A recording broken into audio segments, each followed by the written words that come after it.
By Angus Davison, science reporter. Image copyright Getty Images. Researchers have shown that cremated humans at Stonehenge were from the same region of Wales as the stones used in construction.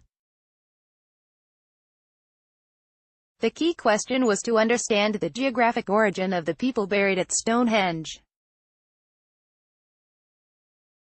The key innovation was finding that high temperatures of cremation can crystallize a skull, locking in the chemical signal of its origin. The findings have been published in the journal Scientific Reports.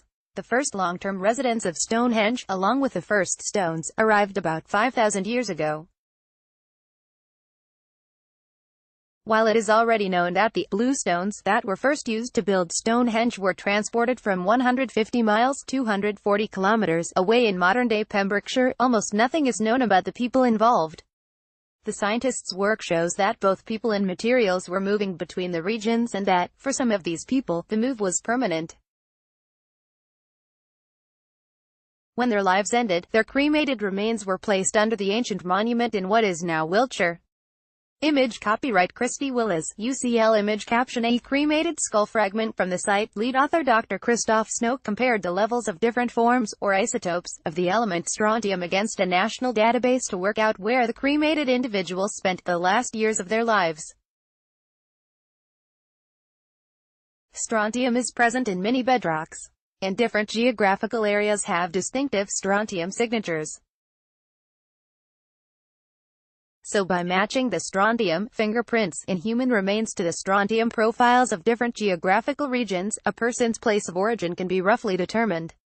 Dr. Snoke, who is now an international expert in cremation following a PhD at the University of Oxford, said that about 40% of the cremated individuals did not spend their later lives on the Wessex chalk where their remains were found. Who were these people? While the news of Stonehenge has tended to focus on how and why it was built, the question of who built it is often forgotten.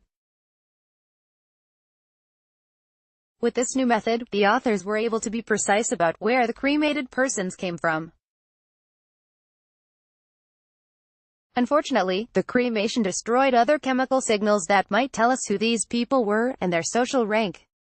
Image copyright Justine Moss. Image caption: The blue stones at Stonehenge are thought to have been quarried in Wales. However, Dr. Rick Schulting, senior author on this study, said, these must have been important people. Being buried at Stonehenge is the ancient equivalent of being interred in Westminster Abbey today, he said. The evidence suggests that some of the people buried at Stonehenge must have spent much of their last 10 or so years in Wales. Although we tend to think that immigration is a new thing, these people were obviously able to travel substantial distances across difficult terrain. Where next?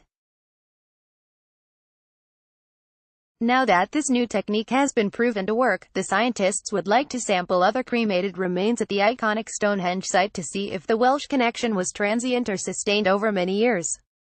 The study will also open up research on many other cremated remains that have been found across the UK.